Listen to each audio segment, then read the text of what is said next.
Police ఎందుకు police కావాలనుకున్నావు? భయపడతాను.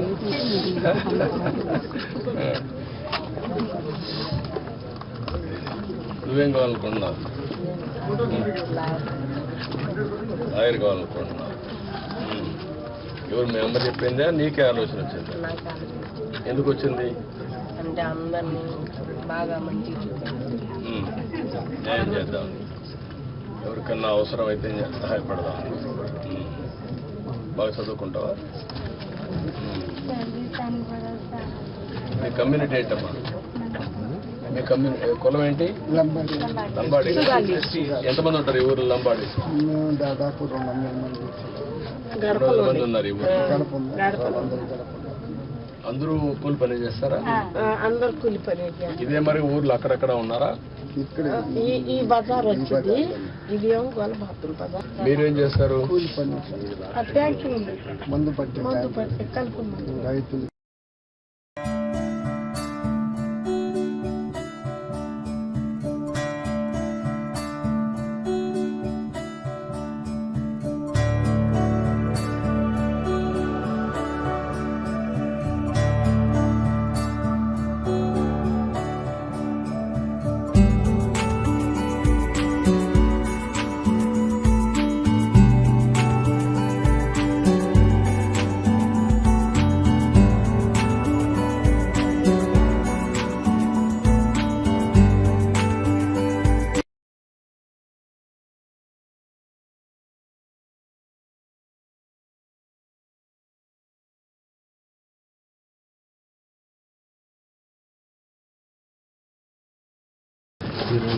Housing sanction letters, housing sanction letters PMAY programmes.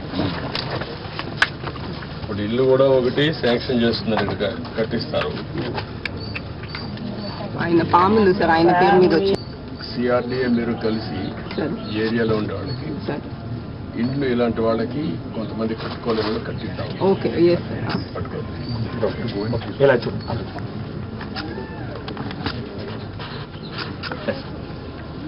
మనకి details ఏంటనేది sir.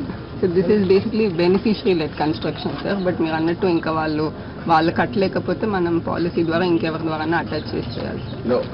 What is the amount you are giving? 1.8 నేను ఇల్లు కట్టేయమంటాను, చెప్తాను.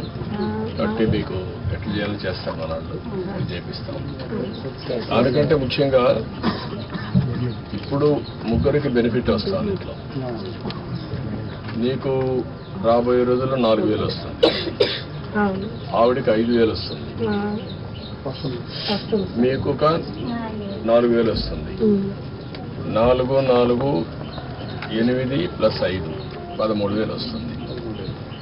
13,000 వచ్చినప్పుడు మీరు కొద్దిగా సంపాదించుకుంటున్నారు. వీళ్ళిద్దరిని చదివించుకొని వాళ్ళకి చదువుకు అవన్నీ ఏం చేయాలి అవన్నీ చేస్తూ ఉంటారు గవర్నమెంట్ కూడా. కానీ 10 రూపాయలు సంపాదించుకునే మార్గం ఎందుకు ఆలోచించకూడదు? మీరు సంవత్సరానికి ఒక పద్ధతి ప్రకారం చేస్తే ఎప్పుడూ పేదరికంలో పుట్టి పేదరికంలో చనిపోయి ఇల్లు కూడా లేకుండా అవస్థపడి వర్షానికి పెద్ద పెద్ద చదువుకున్న వాళ్ళు ఉన్నారు. పేదవాళ్ళు పేదరికంలోనే పుట్టి తరతరాలుగా మళ్ళా పేదరికం చనిపోవడం కంటే మీకు కూడా డబ్బులు సంపాదించే మార్గం ఎందుకు చూపించకూడదు? మీ ఇంటి పక్క ఆయన ఒక ఆయన ఉన్నారు, పెద్ద ఇల్లు ఆలోచించి మిమ్మల్ని ఎట్లా ఆర్థికంగా పైకి తేవాలి. ఇప్పుడు గవర్నమెంట్ ఇచ్చే సహాయం ఇస్తూనే మీరు 10 రూపాయలు అదనంగా సంపాదించుకొని ఖర్చు తగ్గించుకొని భవిష్యత్తుకు కూడా ఒక భరోసా ఉండేట్టుగా మీ కుటుంబం ఉంటారు. ఆలోచించేద్దాం, సరేనా? ఇల్లు ఇమీడియట్గా ఇచ్చేస్తాను, నేను చెప్పాను కదా, అయిపోతుందండి. మీరు ఎమ్మెల్యే ఉన్నాడు, మీకు ఇక్కడ మంచి ఎమ్మెల్యే. లేండి మళ్ళీ దాపని చేయొద్దండి, ఆ పని చేయకూడదు కూడా. ఇక్కడ రమ్మని అందరూ రండి.